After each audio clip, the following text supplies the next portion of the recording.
I say thank you so much for doing this. I just started recording, so Cool. you will get a video from me when this is done. Let me go to the page now and get us going live.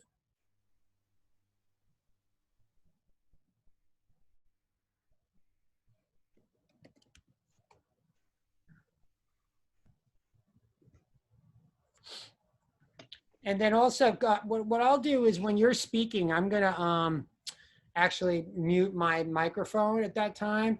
And so maybe just in the very beginning, you may want to do that because one of my guests started sneezing. And when he did that, you know, it went from me introducing him to the sneeze. It was hilarious. But it's, so I'm just warning you now. Okay. Okay. Also, if you're watching this there's a time delay. Okay. So just be Okay. aware of that. Okay. Yeah, no, I probably won't do that because I'll find it way too distracting. Okay. I see. There you go. I hear you. I hear you. Okay. And I'm going to do the heading on this. It's Rory G, correct? Huh? Your last name starts with a G? No, H. H. Hunter. I didn't write that down and I'm blanking. I apologize. And then I'll go in and fill the rest later. And okay, so I want to go live now. And as soon as I hit the button, we go live. So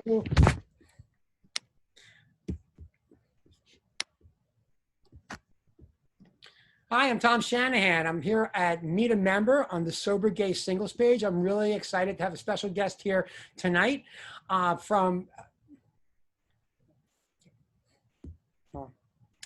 Hi, this is Tom Shanahan. I'm here on the Sober Gay Singles page at Meet a Member, and I'm really excited today to have a special guest who's visiting from Los Angeles, or coming to us live from Los Angeles. It's Rory H. Rory has 2.5 years of sobriety. After coming back from a relapse. His home group in Los Angeles is LFK, known as LFK. He'll explain to you what that is. He's originally from Edinburgh, Scotland, but now he's in LA, and he's here to tell us about his experience, strength, and hope, and to share some helpful advice for newcomers and people with a lot of sober time. Rory, thank you so much for being on Meet a Member. Why don't you just share a little bit about your experience, strength, and hope?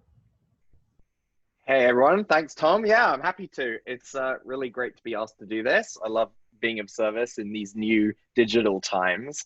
Yeah, so as you said, I have 2.5 years, although I've been in the program for almost 9 years. I had 6 years at one stage.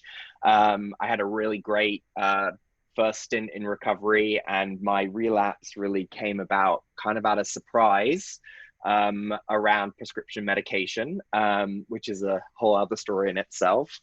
I've been living in LA for 5 years now.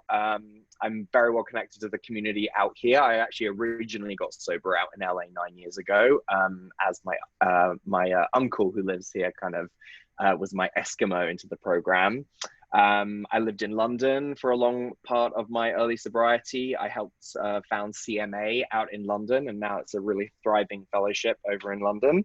And then I had the opportunity to move back to LA to work in the entertainment business. And I subsequently left that. And then I am currently training to be a psychotherapist, and I'm just approaching the end of my graduate degree. I should be wrapping up in 10 weeks time. So yeah, and a big part of that decision was very much grounded in my experience within sobriety and 12-step and wanting to help others. Well, congratulations. I didn't realize you were graduating really so soon. So that's so soon. That's just awesome, but it's just really awesome. So, you know, you've been, before we get to some topics that we usually cover here, this is a sober gay singles page, so we try and focus on issues of import to people in that community. Let's just talk a little bit about the Gay Sober Men's Convention here in New York City. I've seen some of your outfits and they're just incredible, but you're also coming back in 2021. So if you could just fill us in, Rory, what did you enjoy about the conferences, and what is it that's bringing you back in 2021? Lastly, what can people expect if they attend the conference in 2021? Well, I've been really lucky. I've actually attended all GSM conferences since their first one, and I'm now on the committee, so I'm actually entertainment chair, and I've been entertainment chair for the previous 2 conferences, and I will be again for 2021. So, you know, for me, when I first got sober, that first stint of recovery, those 6 years, recovery conventions became a really, really important part of my sobriety, and a big reason of that was being gay and wanting to feel connected to not just fellow gay men within sobriety, but fellow gay men across the world. And, you know, Hot and Dry was a really important conference for me from the early days. Obviously, that stopped at one stage. And then, but from Hot and Dry, I would go to the Miami Roundup. I went to a whole bunch of different ones. And I just found like that was such an important part of my recovery.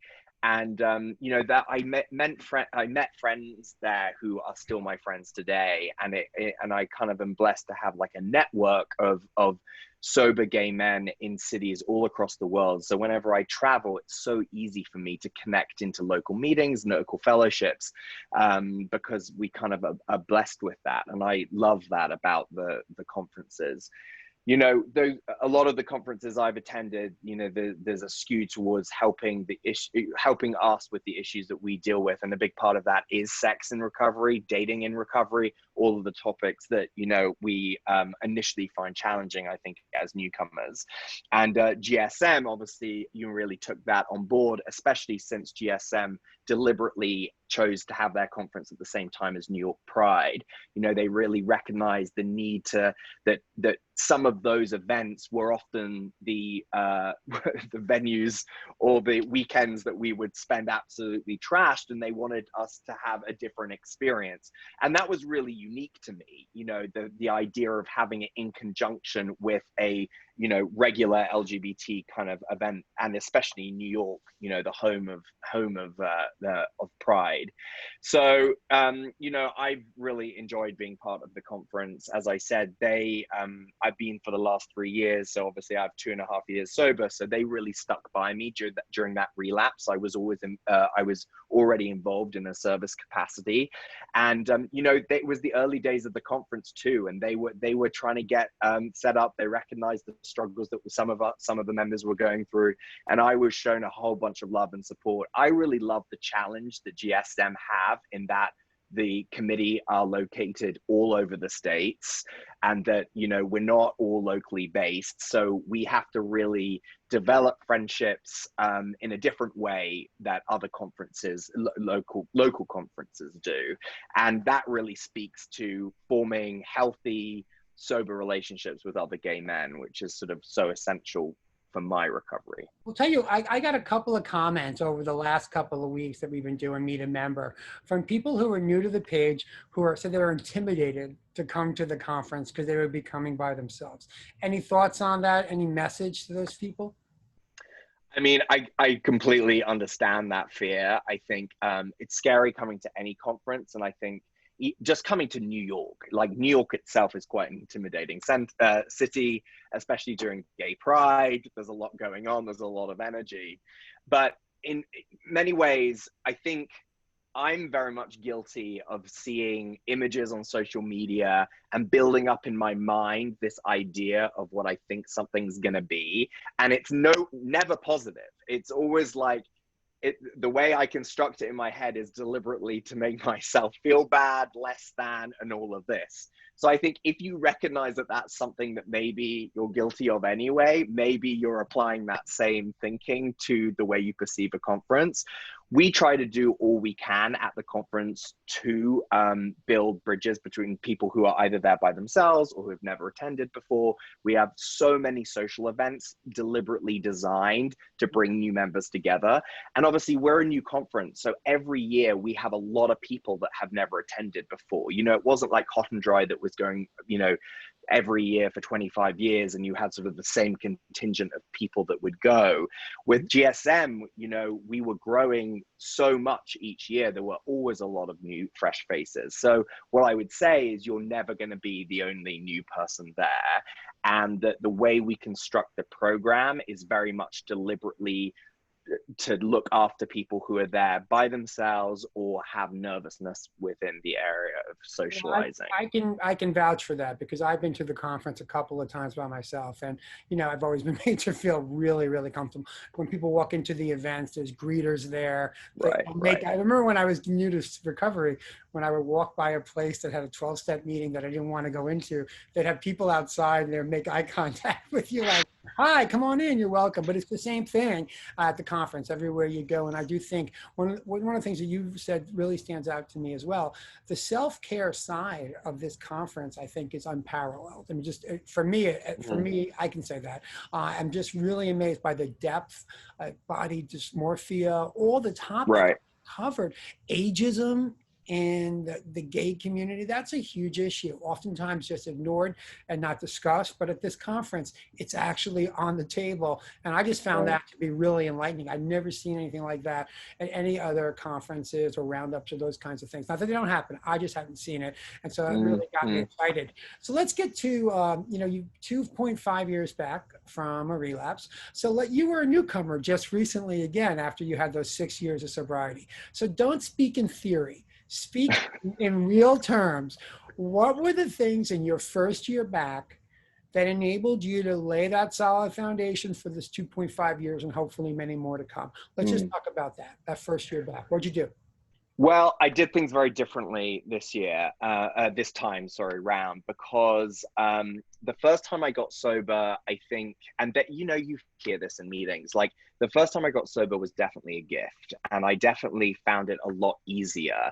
I think the excitement of everything new that sobriety and 12-step offers, the community, was enough to rely on. The second time round, it wasn't like that. It was, I knew what meetings were about. I had all my sober friends, and it took a lot of tears and a lot of pain to get sober again. For whatever reason, I found it really difficult. I was addicted to prescription medication. It was Adderall, which is basically like prescription meth. For those people who don't know, I was a meth addict.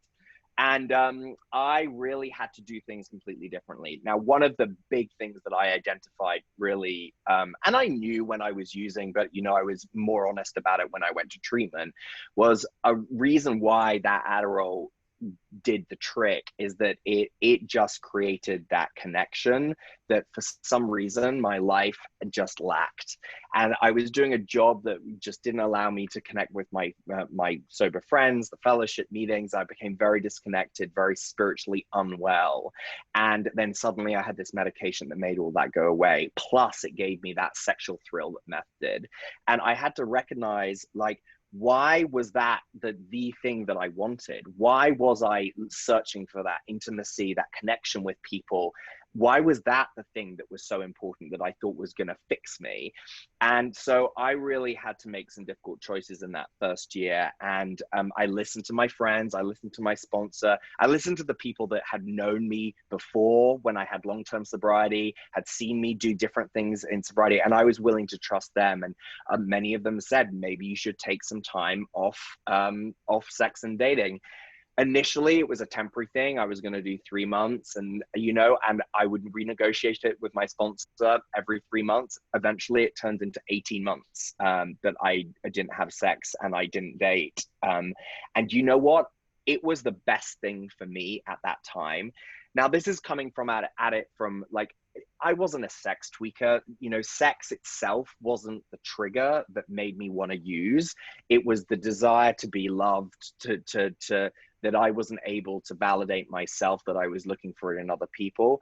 And going without that, that sort of behavior of seeking it from other people for so long really made me look inward and really made me search about, well, what are the things that make me feel valuable as a person? And I started to realize it had nothing to do with the body. It had nothing to do with the way I looked. It had nothing to do with, like, the material things in my life. It was about, like, the values that I had, my authenticity that I could offer other people. Let me ask you a question about that, Rory, because this is a really important point that you're making. I should have 15, I have 9 years sober, I should have 15 years, okay? And the first time around, I was able to stay abstinent for a while because I went to meetings, but I did not work steps. I didn't engage in, like, the inventory process of really doing the self-examination that I've done this time around. That was my big mistake then. So this time around, I became a huge believer in really integrating the steps, not only into my substance use and addictive behaviors, including sex, shopping for me is another one of them, and I'm serious, but also into nutrition and exercise, because for me, it's really, really critical. So let me ask you a question. How important is the self-reflection in the context of, if in your opinion, in attempting to achieve long-term sobriety, to really build a foundation to achieve long-term sobriety? I mean, I think it is the most important thing. I think the difference this time sober for me is that I have an ability to self-reflect, to spot things within myself and my behaviors, and honestly admit them without the sense of shame that for some reason I just wasn't able to the first time around. I would attribute some of that maybe to the fact that I'm slightly older, like I'm 36 this time around. Beforehand, I was 27. And I don't like, I guess I've let go of a lot of the things that I felt were so important to me back then and worrying so much what other people thought. Whereas now it's about, well, what do I think? What do I think that is important? Who is the person that I really want to be in life? Who do I want to, who's the type of person I want to show up and be in my life and ready to help me? I want to be like that to other people. And the people that I was associating with first time round, regardless of whether they were sober or not, did not reflect the kind of values that I wanted to stand for. So I would say this time round at 2.5 years, I'm further along in terms of like, stable mental health and as in development of who I am and my identity than I ever was at, the first time. And that's a testament. Like, I wouldn't be where I am today had it not been for the fact that I was sober for 5 or 6 years the first time around. And I was definitely able to like dive into the deep work this time because I knew from the first time around what I had avoided. So like, time is not a tool, and we celebrate these milestones in recovery, and I think it's good to aspire to that. But this idea that we have X number of years means that you are this well is not true. I was like 5 years and very sick, and it's very easy to create, especially as gay men, this facade that everything is absolutely fine. I look great. I'm shiny on the outside. Therefore, that reflects on the inside. It's like nothing could have been further from the truth. You're 100% right. But let me ask a question, because this is a page that's geared.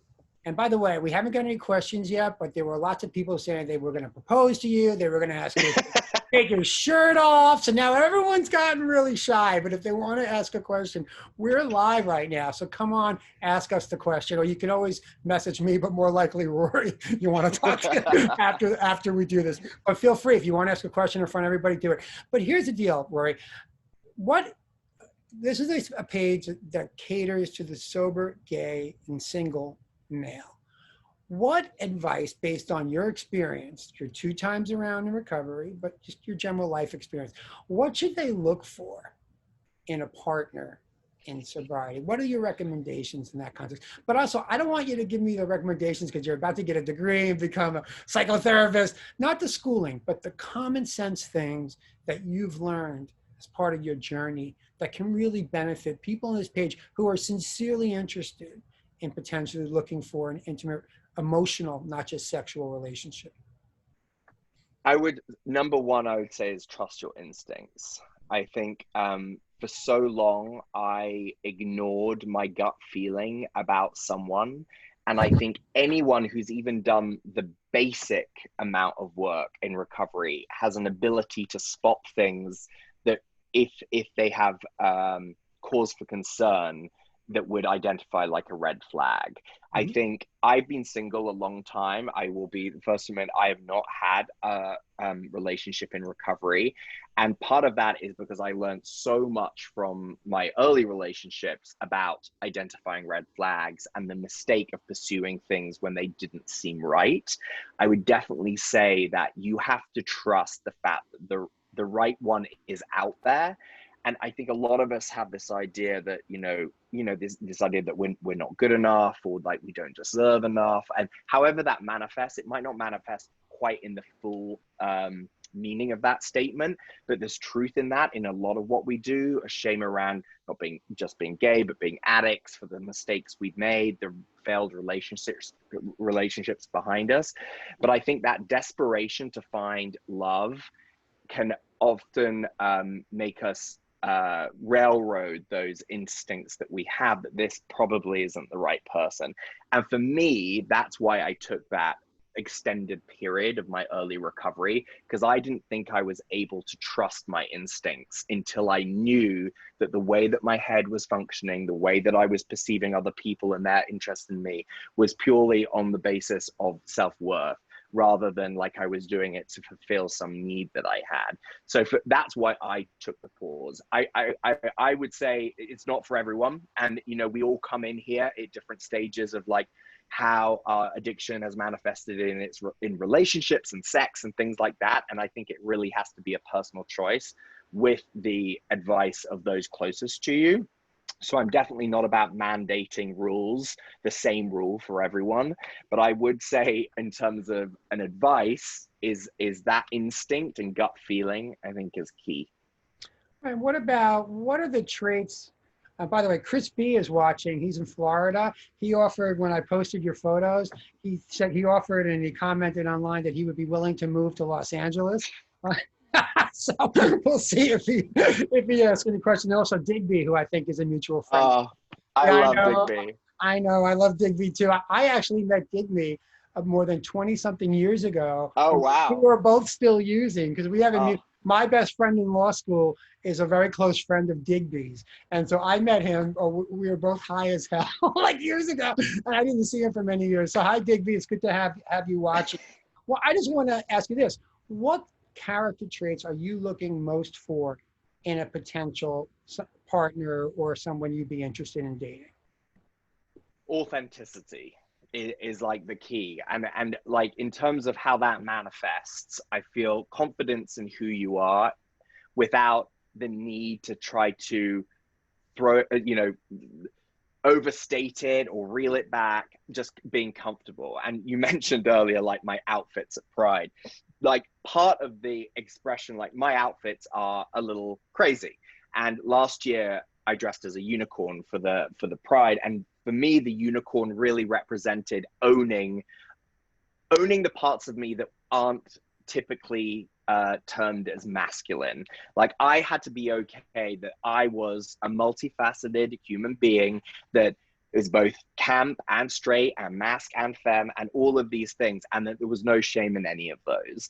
And I think that if I want to channel that for myself, that is something that I want to see in someone else, that someone else is as comfortable in their skin as I want to be. Because I can't say hand on my heart that I'm there all the time. I think it's a constant process. I think there's always going to be times, especially we're living in a world where those things aren't always celebrated by everyone. So I think when we hear messaging that goes against the fact that, all of these things are okay, it's okay to be all of these things, we need to like constantly remind ourselves like, no, there's no shame in the person who we are. So I hope that I can find that in someone else. And I do think a future partner doesn't necessarily need to be sober, but I think people who are sober who've done the work have an appreciation of what authenticity means and a willingness to keep on doing the work. I think there are normies out there that do that naturally. Who knows how that's going to manifest. All right. Well, let me ask you a little bit about quarantine and the pandemic and all the changes. I'm glad, to be perfectly frank, that I'm not a newcomer right now. I think it's got to be the most intimidating and surreal experience for someone in early recovery. Or maybe some people have adapted now because it's been a number of months and this is the only recovery they know. So I'm just curious, as someone who has the 2.5 years and then the 6 years, what have you done since March, when most of us were sheltered in place? What have you done that's worked? And what are the things you caught yourself doing that was like almost self-sabotage, or something that you realized that you really couldn't continue doing if you wanted to stay sober? I don't think this has not been about. At no point in the stay at home have I felt that my recovery has been in any doubt. I think that desire to use was lifted a long time ago. In terms of engaging in behaviors that are just maybe not healthy for my mental health, then yeah, there's plenty of those. I think the abundance of meetings right now is fantastic. Like, I have been able to attend like 2, 3 meetings a day if I need to. And especially in the early days of the quarantine when we had a lot of time on our hands, and the ability to reconnect with my fellowship in London and attend meetings all over the world was like so beautiful. So I like to look on things of like, well, what is this giving me rather than taking away? It is very easy for any of us to like focus on the things that have been taken away from us, but that is not going to help us. That is not going to help us living in a state of gratitude. And, you know, there's a wise man in LA called Jeffrey D, and he says like, no one relapsed because they were grateful. You know, if we go to that place of like focusing on what is lacking in our lives, like we're never going to stay sober. So I choose in quarantine to focus on the fact that I have access to so many more fellows via Zoom than I've ever had before. And that, you know, I live with 2 other guys, one of whom that's sober, that like that I have that ability to be in as a stay-at-home place with company, you know, and we can all find something that we can be grateful for. I think where my danger zone comes in is that as easy as it is to connect to meetings, it's also as easy to disconnect from those, and you're not missed as much because you just on the screen. People don't necessarily notice your absence as much. So I think the onus is on me to continue having to show up and reaching out and be accountable to my fellows. I will say about being a newcomer during this period, yes, I've seen people relapse. They haven't been able to deal with the social isolation, but I've also heard many stories that have really filled my heart, because people who were too nervous to come to in-person meetings have actually now found recovery because they've been able to attend meetings with less fear, that they can just switch off their screen and listen, and that they can just like talk when they want. So I have a friend who's in Toronto right now. He's got sober, he's got over 90 days. And that was his experience. He said he would be that guy, you know, circling outside meeting venues, like kind of trying to build up the confidence to walk in, and he couldn't do it. And the moment the meetings went on Zoom, he was like, the fear disappeared. So I really like that story, because I think where there's bad stories, there's good stories. Well, you see, it's the glass is half full or half empty, but you look Right. at the bright side of the equation. All right, so Rory, I'm going to give you the last word. Your message to the newcomer out there, and maybe since it's again this sober singles focus, your message to someone out there who doesn't think they're ever going to find the right person or that relationship they're looking for in sobriety. What do you say to that person? I think honestly, we all feel that at one stage, and I think that's a normal thing to feel. I think when we come into recovery as gay men, we have to completely reassess how we understand ourselves as gay men who don't maybe go to the bars and clubs as much as we used to. We have to assess what our life's going to look like. But I would also advocate the fact that so many of the questions or the confusion about who I'm going to be, what my gay lifestyle is going to look like, and a part of that, what my dating life is going to look like. So many of those questions just answer themselves the longer you stay sober, and the more self-assured of you become of yourself, and the more work you do.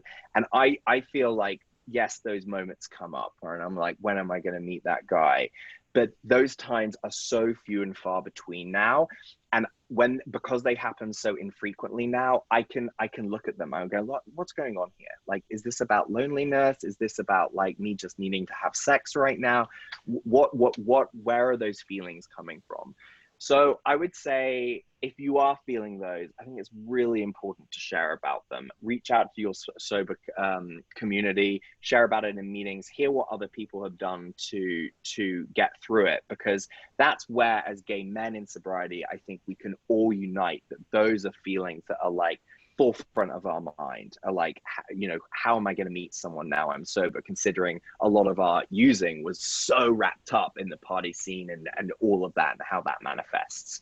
So, you know, knowing that you're not having those doubts and questions alone, I think should offer you a lot of strength in kind of navigating that whole realm of things in your sober life. Great advice. Listen, thank you so much, Rory. I look forward to seeing you at the convention, Yeah, Pride of next year. Thanks again for taking your time to really offer some amazing advice and your experience, strength, and hope. Take care. anytime. Thanks, Tom.